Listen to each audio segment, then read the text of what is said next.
Hello everyone, and welcome back to Resident Evil 7, and I apologise profusely for how late this is. If you recall, last time, we were playing as Mia inside the crashed ship, the shipwreck, and we made our way down into the lower levels to rescue Ethan. And then when we rescued Ethan, she gave us the tissue sample bottle containing the tissue samples of Evelyn and told us to kill Evelyn before she locked herself inside the ship and was consumed by the black, gross, fungi stuff. So here we are after escaping the ship, and we're now in the swamp, and we have to make our way down to the underground lab. Before we do that, there's a box around here that I didn't break. Let's do this before I forget about it. Some machine gun ammo, that'll be handy. And yeah, we bought the Magnum as well, so that'll be useful. And we're probably going to need some of this stuff at least, because from this point onwards, we're basically in the final stretch of the game. And unless they radically change things up from the Madhouse difficulty, there's pretty much no more puzzles from here on out. It's just more or less combat. There's a little sequence ahead in the underground lab. And there's a herb right here. Put that in here because I don't really need it. I've got enough health kits. This should be enough. Like, if this isn't enough health kits, I'm doing something wrong. Okay, so yeah, so from here on out, this is sort of the last stretch of the game. So here, instead of having puzzles, it's just combat, and there's a lot of enemies.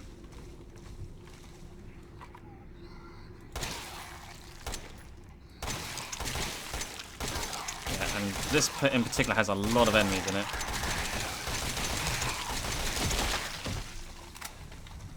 I kind of just pile all the enemies in this one area.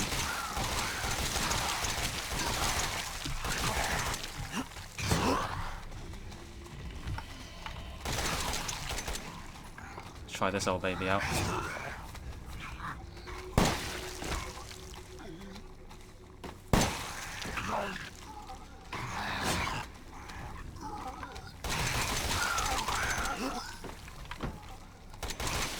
They're still alive.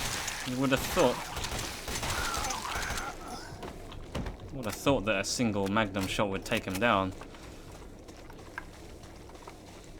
Maybe I didn't get him in the head, I don't know.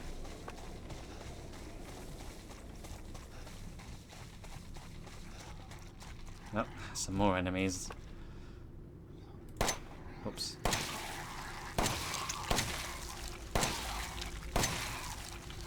Makes me wish I took the attack coin rather than the defense coin.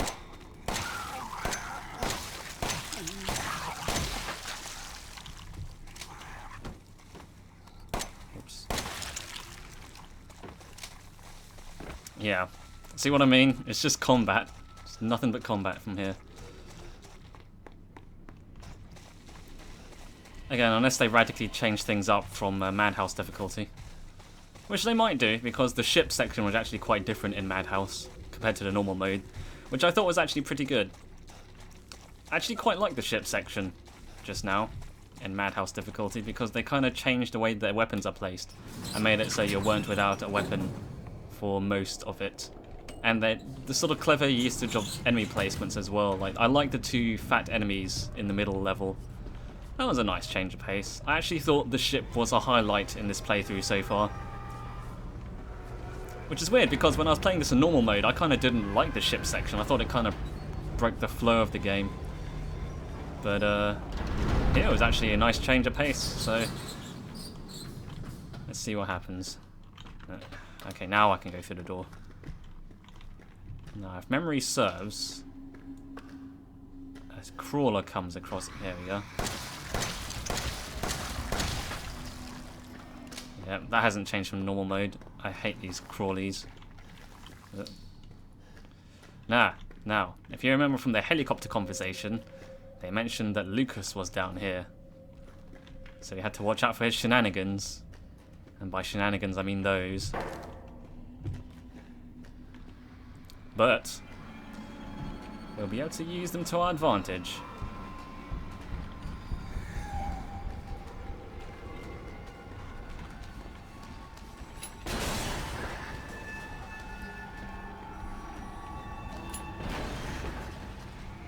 sucker. There's another. Oh, there he is. What?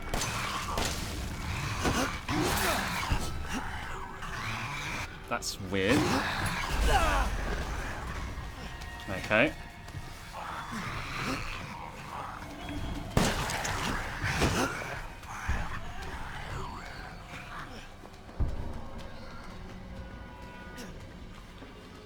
Now, normally 2 bombs is enough to take them down.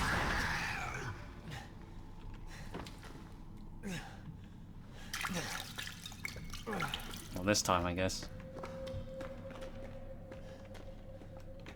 Actually, I should probably...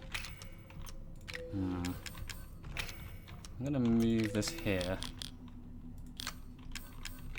The problem is you only have 2 slots, 4 slots.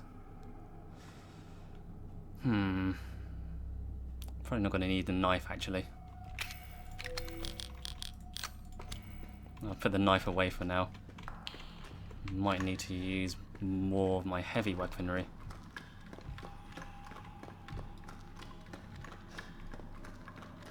I'm getting my shotgun out because I know one of these crawlers are usually around here as well.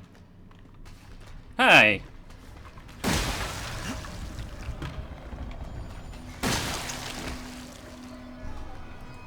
Oh shit.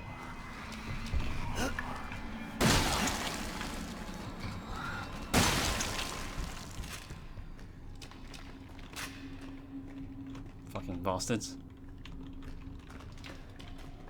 They don't do a very good job at hiding, like, the spawning of these enemies. They just sort of appear.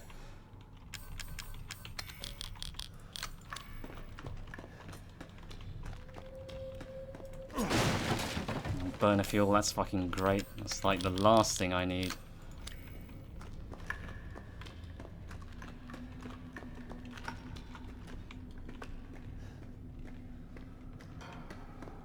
Now, there's a minecart here. If I'm quick, maybe I can push it.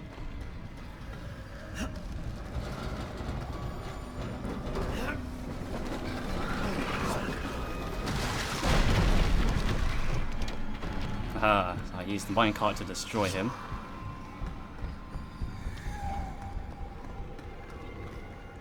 Anything down here? No.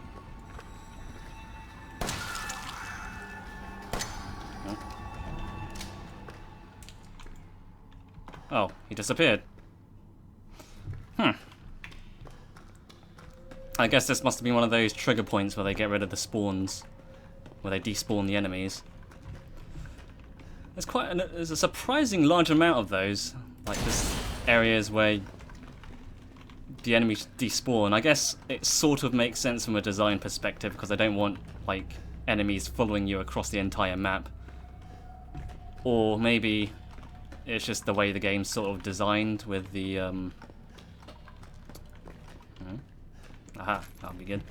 The way this game's sort of designed with the way it loads levels, I guess, it can't load all the areas at once. And so if you move it to another area, then it has to despawn enemies because it needs to despawn the level geometry. I don't know. Either way, it seems like it's quite an easy thing to abuse if you know where those points are. Like you walk a little bit and then the enemies disappear.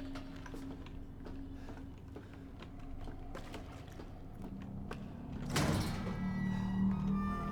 now here we are in the underground lab.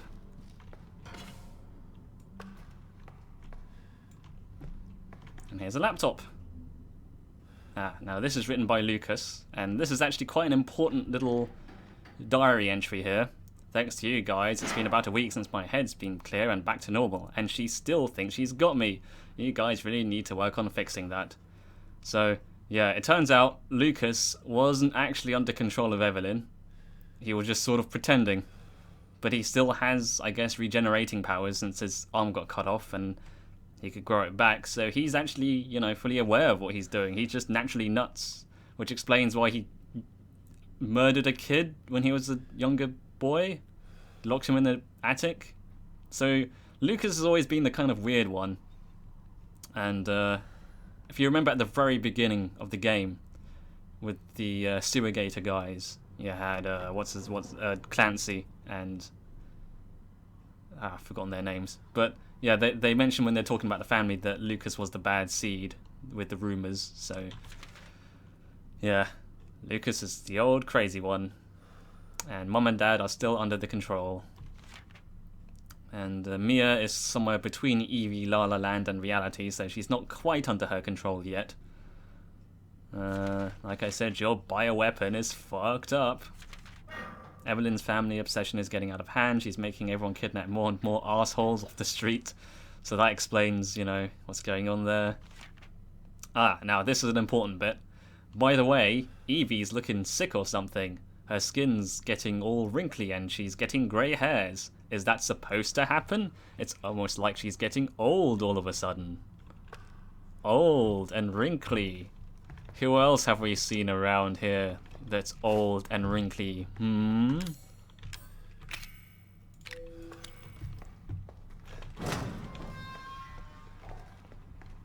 yep.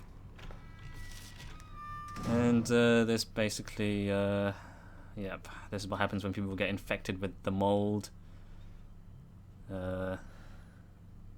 It is actually bacteria, not mold. It's not actually a fungus, because fungus and bacteria are two different things if you've studied your biology. But they call it a mold, I guess, just because of the way it acts. And the mold ingests nutrients from the subject's body to propagate itself and blah blah blah. They get regenerative properties, we've seen that.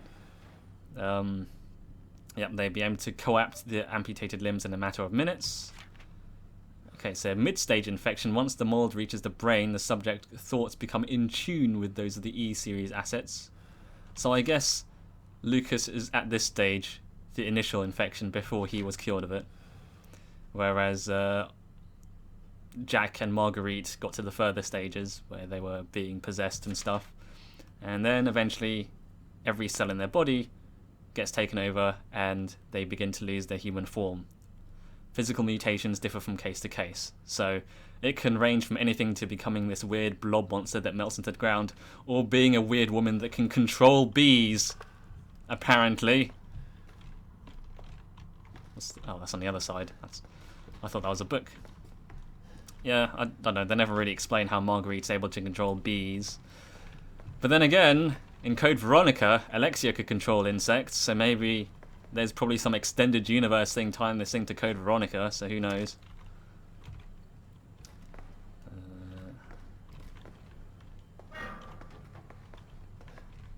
So this is the E-necrotoxin. This is the poison that we're going to get to kill Evelyn. Given a dosage, after 5 minutes they start vomiting, after 10 minutes they die, and then 12 minutes calcification. So it takes about 12 minutes, or 10 minutes, for the subject to fully die once you inject this thing. But where is it, you ask? Well, it's right here.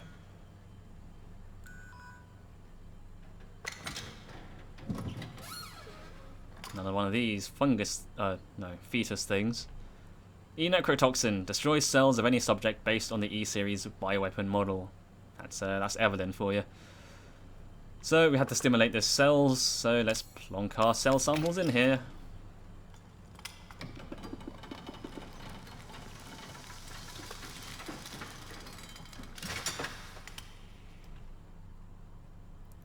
Yoink. There you go. E-necrotoxin.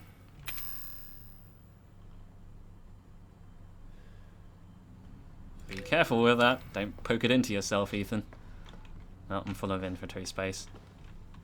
And yeah, this is the room where they put all the exposition. All of it. This room has 3 files, all basically detailing everything about the plot. So, this project was instigated in 2000 as one of the several concepts for the company Nextbaz. So we have an unlimited supply of Umbrella-like evil organizations making bioweapons. So this is it's not Umbrella we're talking about, it's Nextbaz. And that company folded, so we have another company that's taking this project and yeah. And the project would never exist if it weren't for the discovery of in the remarkably progressed Vicariant evolution fungus we commonly term the Mutamycete, the fabrication method for each bioweapon. I'm not going to read all of this, so you can pause it if you want to read it, but yeah, it basically describes how, how they made it, Ah, yes, explains why they chose to have a have the bioweapon look like a 10-year-old kid, so that she could blend in with urban and refugee populations, which I guess is a somewhat topical issue facing today's politics, the subject of immigration of refugees. And Evelyn is in fact the first E-series. And yeah. Yeah, and then she takes control, they start to hallucinate, and she demands they do weird things. The psychological shock induces helps break down the mind's natural barriers to Evelyn's brainwashing effect. Yeah, so yeah, that's how it works. So it even mentions that they have hallucinations due to the weird poison and stuff. So basically, everything you've seen that involves all the supernatural shit and the hallucinations and the ghost girl, all of it's not really ghosts. It's all bio weapons and viruses and weird. Your brain being infected, that's what it actually is. It's not ghosts. It's not supernatural. We haven't gone that far. This is still Resident Evil. Yeah, and this basically talks about more about it. Again, you can pause if I'm going through this too fast. And what's been interesting to observe in Evelyn's behaviour is her obsession with the concept of family. In experiments, we found on multiple occasions that infected subjects were compelled to act as her mother or father, treating her as if she was really their daughter. Why did she settle upon family as a theme of her mental control? This is just speculation, but it could be that she instinctively understands that a family unit is better suited to blending into social groups than a lone girl. On the other hand, well, a sentimental sort might suggest that she's making up for a perceived lack of love in her quarantined upbringing, a parent's love. So there you go, people. If you're making a bioweapon that's a 10-year-old girl, remember to, show her some love, you know? Take her out to the movies or buy her an Xbox. Otherwise, she'll do this. All of this. This is what happens when you neglect your kids. Now. Here's another save point. I'm going to put away some of these items. Probably not going to need a knife for this bit. Not going to need that. Not going to need that. I'm going to go back and pick up the items that I didn't get here. Shotgun shells, I'll probably need those. Strong first aid kit and the chem fluid. Is there anything else in here? Nah. Alright, so there's a safe point here. And basically beyond here, we're going to have to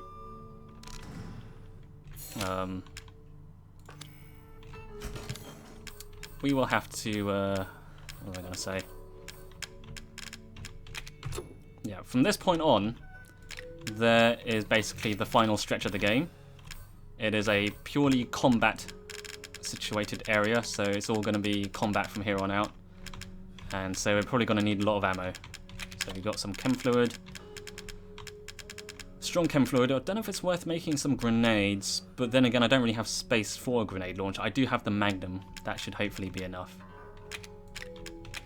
I've got a lot of chem fluid, so I might as well use them. So I'm going to make some more health drink. I'm going to make some strong bullets. I've got another... Do I have any more gunpowder?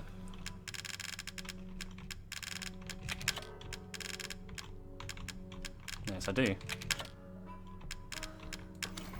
I don't know if it's what... I'm choosing to make strong bullets over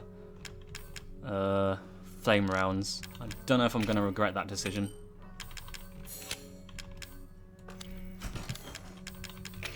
Right.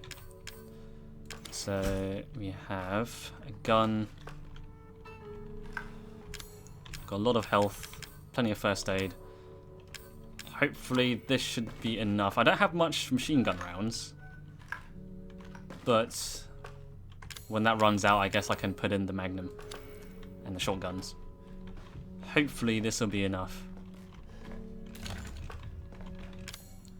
I'm gonna save the game here because I might die. It's very possible.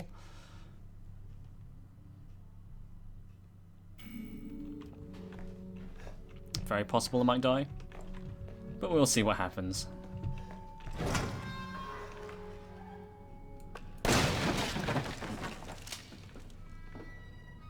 Burner fuel, machine gun ammo. I'm gonna put away the burner fuel. What's the point? Wait, hang on. Can I use the... If I have burner fuel, can I use the separating agent? Because I have a lot of those. Whoops. Then I can make solid fuel. Use burner fuel, there it is. If I use the separating agent.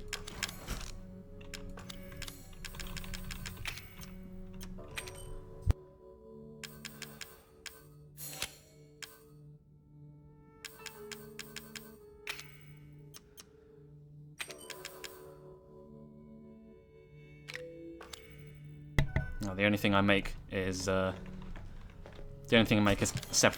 chem fluid rather than burner fuel, or solid fuel. Makes sense. I was thinking if I could just basically turn all my flame burners into grenade rounds, that might be handy. But I will just press on without that.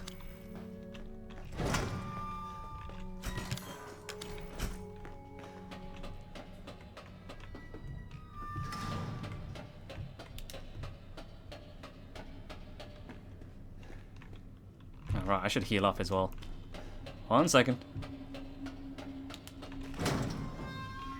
Don't he? Might as well make sure I'm on full health. I'm sure. Yeah, I have plenty of herbs and chem fluids, so.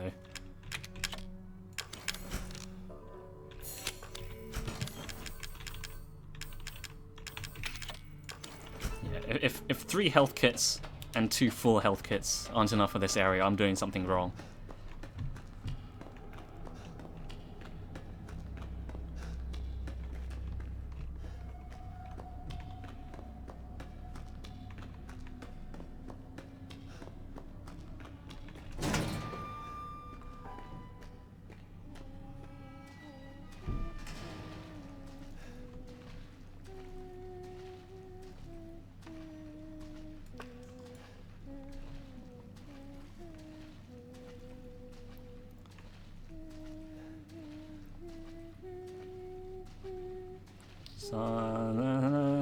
Brody. Normally there's items here. Not in hard mode, I guess.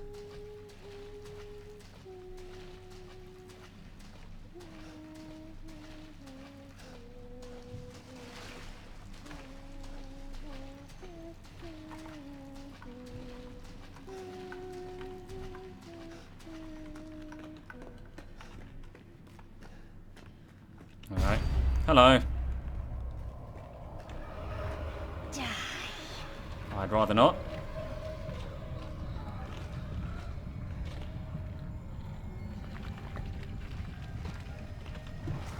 Fuck.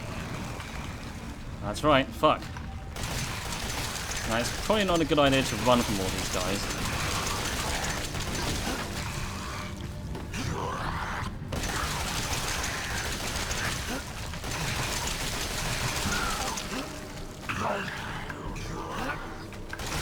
I see.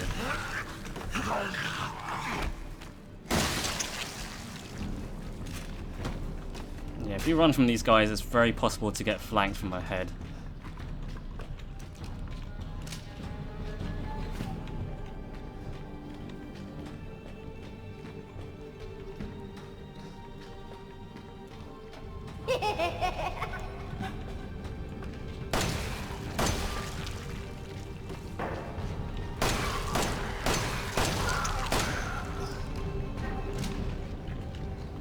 I mean, you can probably, like, run past all of them, but I'd rather not take the risk.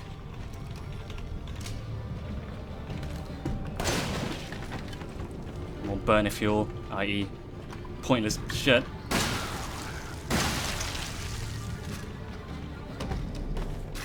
I think at this point you realise how repetitive the enemies get. I mean, they really could have added some more enemy types to this game, really.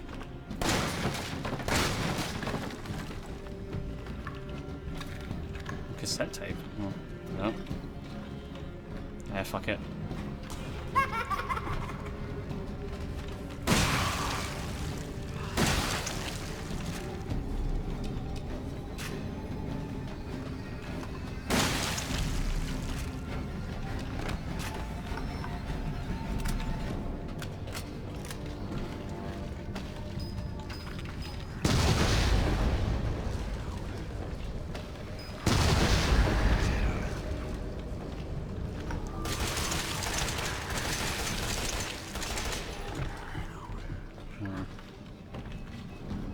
What should I pick up? Strong or regular? Might as well pick the strong one.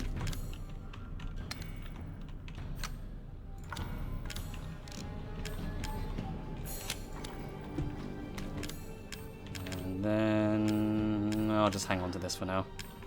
A lot of burner fuel. Do they expect me to bring the flamethrower for this? Because if so, then man, those guys have no idea. As I was saying, yeah, I think one of the biggest problems of this game, lack of enemy variety. There really isn't anything.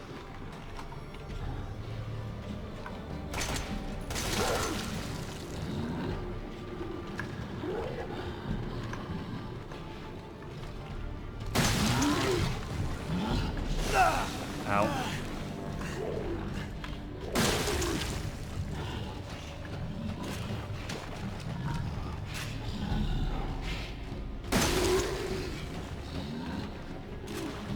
We should have saved the smart bombs for him, really.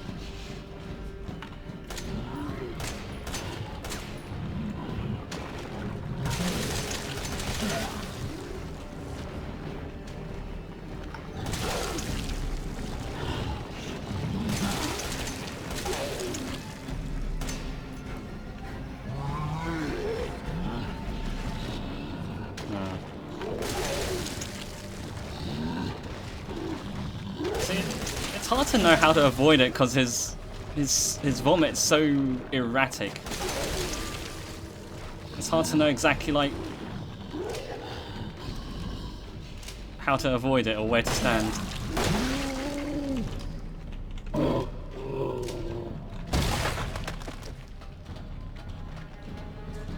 I mean, in other Resident Evil games, you had, you know, lots of different monsters. You had hunters, you had lickers, you had giant spiders and stuff. And what do you have in this game? Just slime monsters.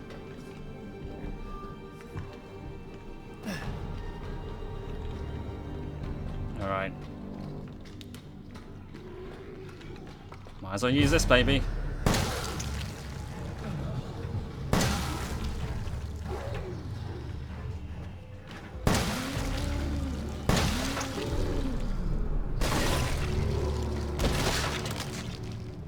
You know, that's supposed to be a tough boss fight. I guess that's what you saved the Magnum for, huh? Whoops. And they give you lots of ammo to fight them with as well. Shotgun shells. I mean, damn. It took 4 bullets to take them out. Guess it was worth buying that in the end. Made the final confrontation a bit anticlimactic, because that was a big puker as well. I don't know if you guys noticed, but you sneaky dog. That's not normally there on normal mode. That would have got me good. Yeah, that the final bit here is like a regular puker and a giant one that has more health, and I guess the Magnum makes short work of it. Is there another one? Sneaky bastards.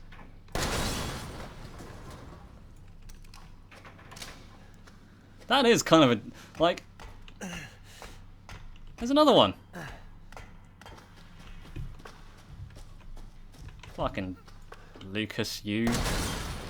Speaking of which, we haven't seen Lucas, have we? He's probably long gone.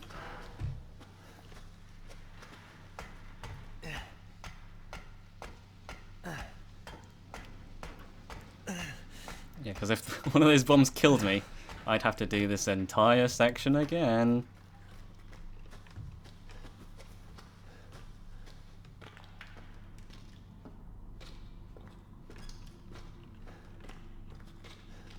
Now I'm just slightly paranoid. Oh well. Yep, so that's the end of that section. And now we're here. And look, a map of the mine after we've done the mine? Why does it give it afterwards? I don't understand this game. Oh well, might as well save.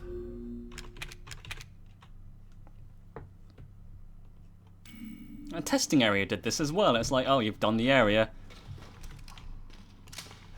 Now have a map of it.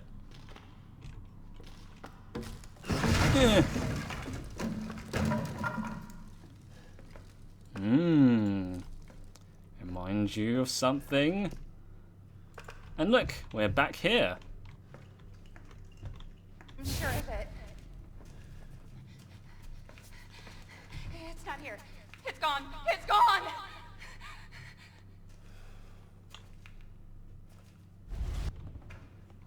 Yep, just in case you forgot what that happened. Can't go back that way though. And just in case you hadn't figured it out yet, E001, and there's the grandma. The grandma was Evelyn all along. I do kind of like that they put this here actually, because you see this at the very beginning of the game, and you don't know what it means. And you see it again at the end of the game, and you're like, oh, the game was telling me who the main villain was all along. So Evelyn is the grandma. So watch out for Granny, she'll be around.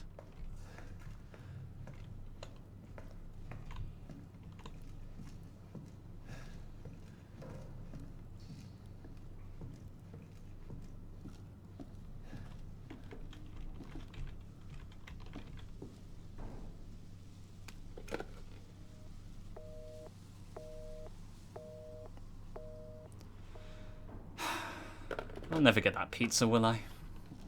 Alright.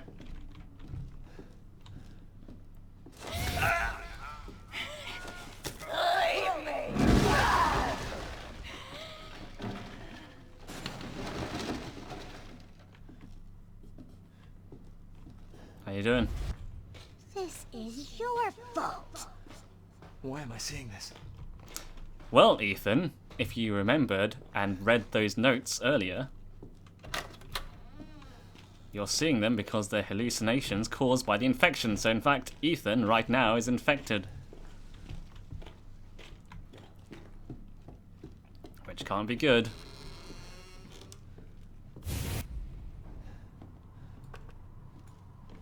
Ethan, it's okay. It's okay, it's me. I know you didn't mean to hurt me. Kill him, Mommy. Oh, but you shouldn't have done that! It fucking hurts! He doesn't want to be my daddy? Then he can die. Now it's Mommy's turn to kill you. Joke's on you, she's back in the ship, I think. Yep, things are going all weird and sepia.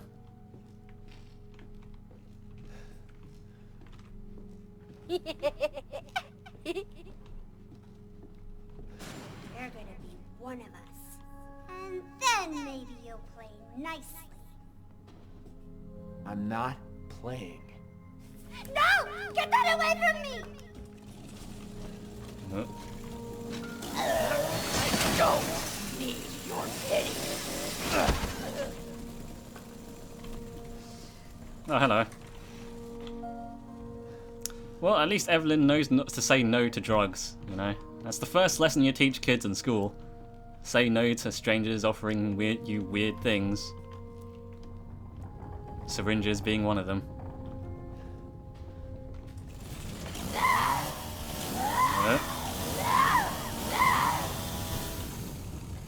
These hallucinations are getting kinda whack. Better fix this problem before Ethan gets fully infected, I guess. And there's Evelyn. Get away! Alright, so this bit, you have to block her when she does the force field thing. Which is weird, because this isn't a hallucination. You can die if you don't block. Away from me! Stop! Stop! Stop! No. You're getting jabbed. Time to take your shots.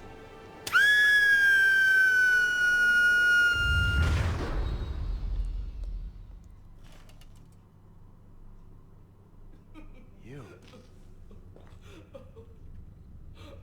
Why does everyone hate me?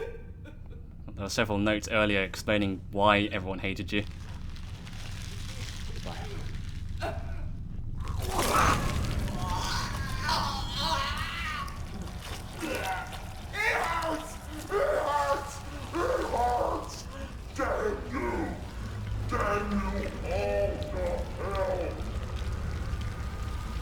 I'm melting! Ah, what a world. Well, I guess that's the end of that.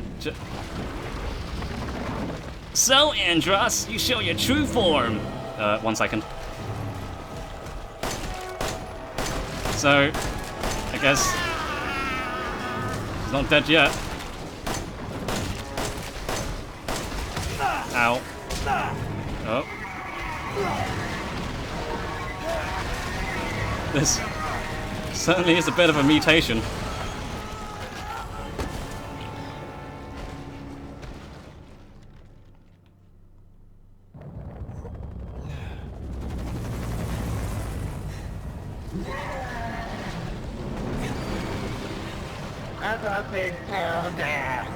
I beg your pardon, I didn't catch any of that.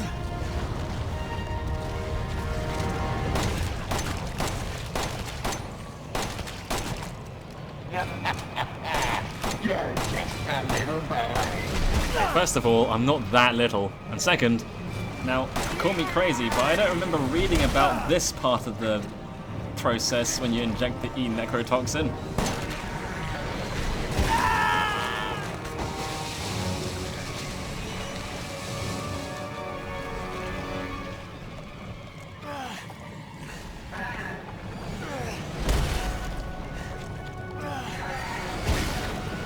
Just wanted a family. No, you had a family and you blew it. What you really wanted was an Xbox. Because that would have satiated your bloodlust somewhat.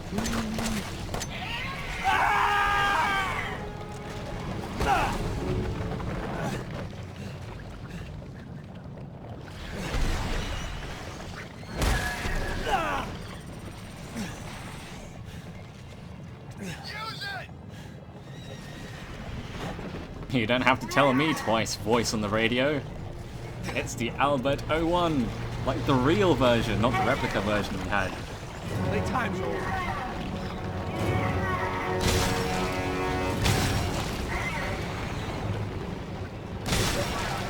My grandma, what big eyes you have, and a big face. All the more easier to shoot you with.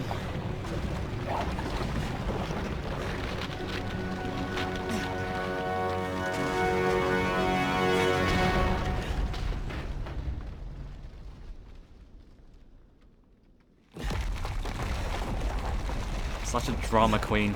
Women, am I right, fellas? Huh? Huh? Yeah.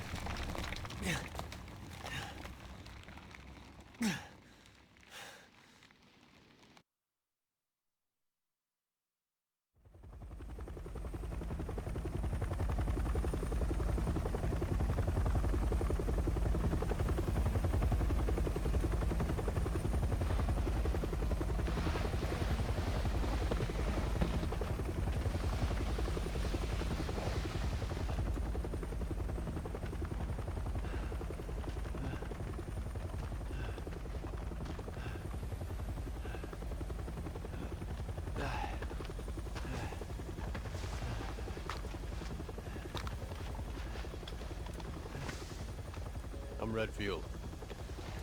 I'm glad we found you. The fuck took you guys so long? That's genuinely a good question. The tanker crashed like 3 years ago. You'd think they would have done something sooner.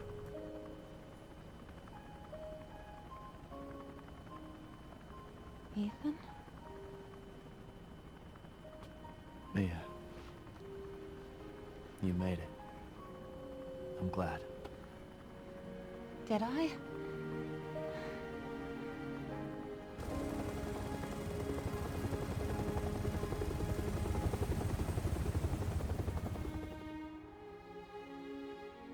They say that when one door closes, another opens. Well, a door closed tonight. And what a long night it was. But not just for me. Me and I weren't the only victims here. So were the Bakers. It was that thing, Evelyn, who made them that way. But now Evelyn's dead. And these guys are here to clean up the mess. I had just come to terms with losing Mia. But now she's back and wants to start over. Put all this behind us. Maybe this is where the next door opens. And so they ride off into the horizon, and it's the dawn of a new day.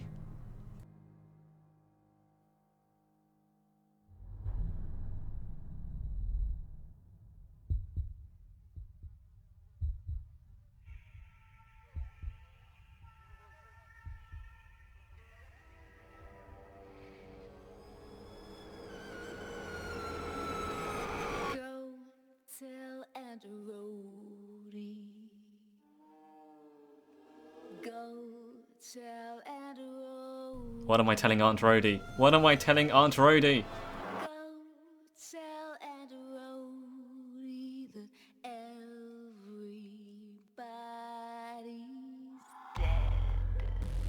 Oh, you said that before. Okay. So, that was Resident Evil 7. And, yeah, that's the end of the game. That final boss fight with Giant Evelyn isn't really a boss fight, really. It's sort of a glorified quick-time event sequence, more or less. You can die in it, technically, if you don't do anything, but it's more or less, like, you know, entirely scripted just to have a dramatic, cinematic conclusion to the story. The real, actual sort of combat finale was that area in the underground mine where you're fighting all the enemies. That was the last real combat challenge. After that, yeah, the game was pretty much done, and it was just a formality of killing Evelyn, who at that point was just an old lady in a chair. An old lady in a chair who could control all the weird black fungal bacteria thing, which is kind of weird. So, yes, that was Resident Evil 7, and I actually quite liked the game. I came away with it at the end thinking that this was actually a pretty good throwback and reboot, sort of recalling the original Resident Evil 1 game, or more particularly the remake. I know it has a very different tone to Resident Evil 1, but I felt like it going back to the mansion house aesthetic and going through like key finding and puzzles and stuff, I thought that was pretty good. And it's obviously, it kind of reminded me a lot of the first Resident Evil game. I mean, that sort of falls apart towards the end, especially once you get to the lab and it's just combat. And like the combat in this isn't bad. I mean, it's never great in Resident Evil, but I don't know, it feels like the combat feels like a step down from Resident Evil 4 and 5 and like those newer ones, and that's fine. If you don't want to go for like the combat vibe, that's fair enough. I mean, the classic Resident Evils with the fixed cameras weren't really designed for combat. But the problem is, this game was sort of in first person. And also, I think the other problem with the combat is that they don't really have enough enemies to like use the combat effectively. So, towards the end, when you're fighting wave after wave of like these enemies, and there's only really 2 enemy types, or 3, then it gets pretty monotonous pretty quick. I mean, what enemy types were there? There were the regular zombie monsters.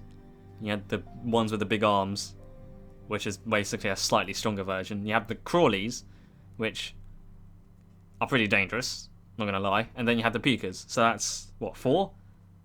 Like, come on. I mean, admittedly, you had the bakers, who were really good, but there's only like 2 points in the whole game where they appear, with Jack and Marguerite. And they were the highlights. That appears like the first thing that happens in the game as well.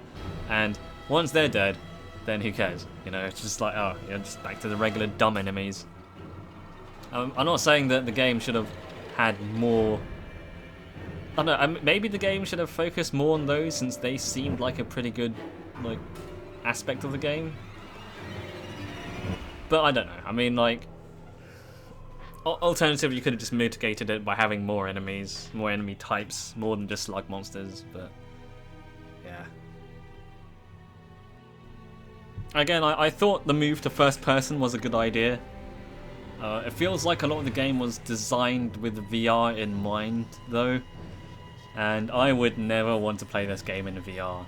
Not because it'll be too immersive and too scary. It's just the fact that playing a first-person game like this in VR, where you're walking around, never feels right. Like, I've tried the Oculus Rift with various games. I've tried it with like Half-Life 2, and it just doesn't work. I mean, because you're sitting down with a VR set, there's an immediate disconnect with the fact that you yourself as a person is sitting down and the character you're playing as is walking around, and that just feels really weird and you can't get used to it. Ideally, the best games in VR is where the player character is also sitting down, like you are, like playing, was it Elite Dangerous? If you play that in VR, that's great, because you can just sit back in your chair in real life and imagine you're inside a real futuristic cockpit. But if you're playing this game, or like I did, play like Half-Life 2 with a VR set, it's just horribly confusing.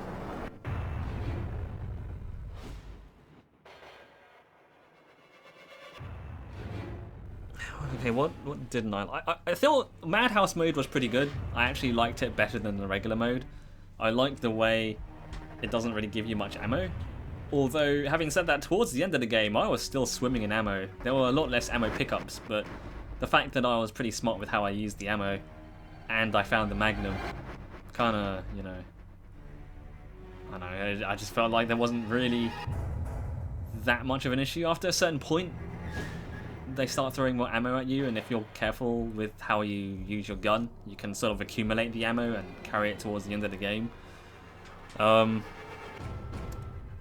Yeah, and I think generally I like the changes in Madhouse mode, so much so that I think that it would have been good to have Madhouse mode unlocked from the start. It is a bit weird that they lock it away from you and you can't do it unless you complete the game once, and then most of those sort of surprises and stuff are lost on you. I mean, there are some things that I don't think would be very good in a first-time playthrough in Madhouse mode, like how early Jack appears after you fight him in the basement, and some other minor changes, which I think will probably screw over first-time players.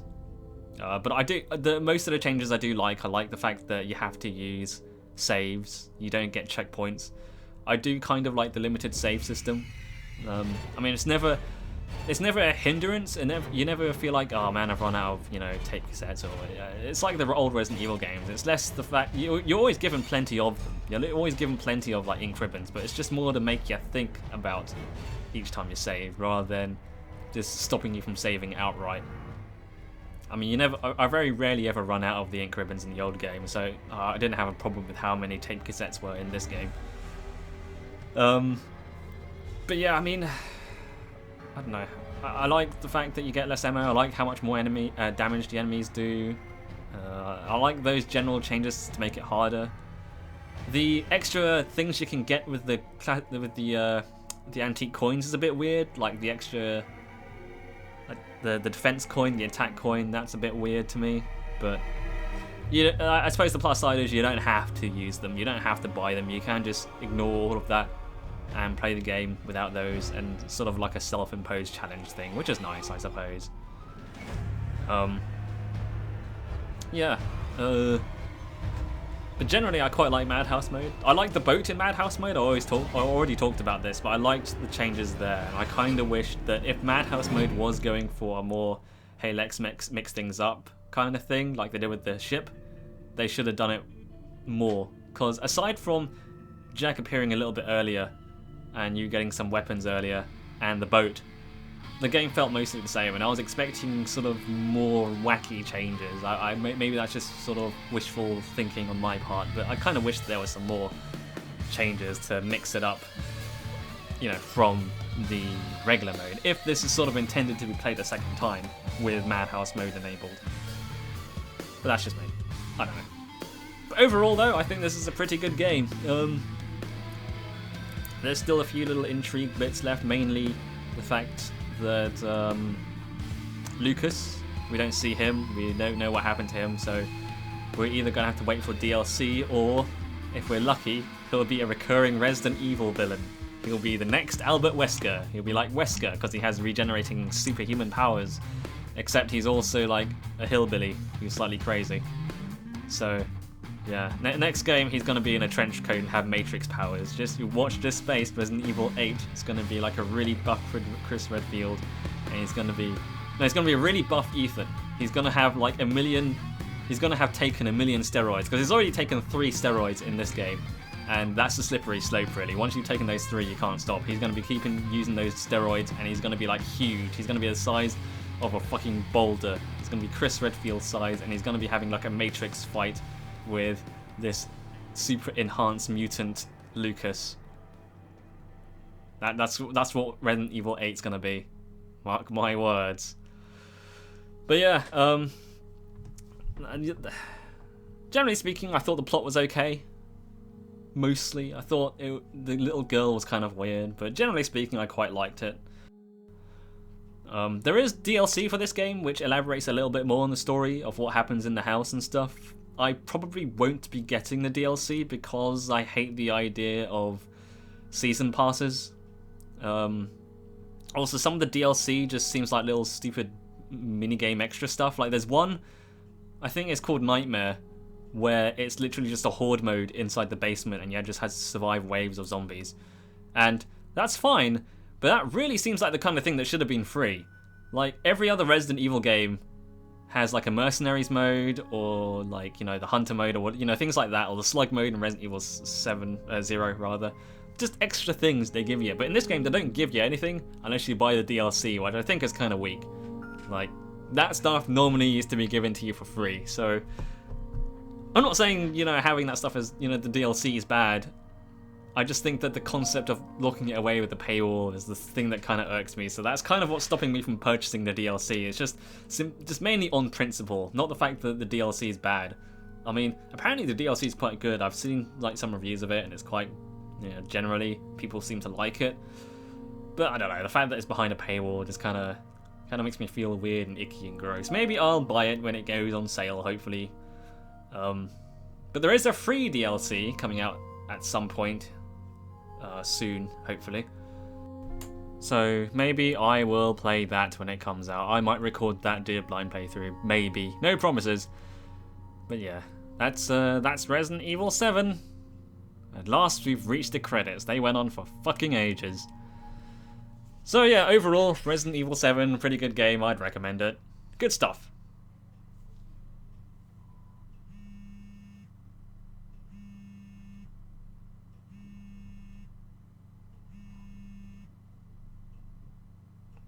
And here are our stats. 118 times I opened the item box, so that's my inventory management. It wouldn't be Resident Evil if you spent half the time with your face in a box. Oh look, infinite ammo. And here's the new DLC. Coming spring 2017. It's spring 2017 now. Where's the DLC, Capcom? Yeah, so that's it for now. Thanks for watching, everyone, and I'll see you guys next time.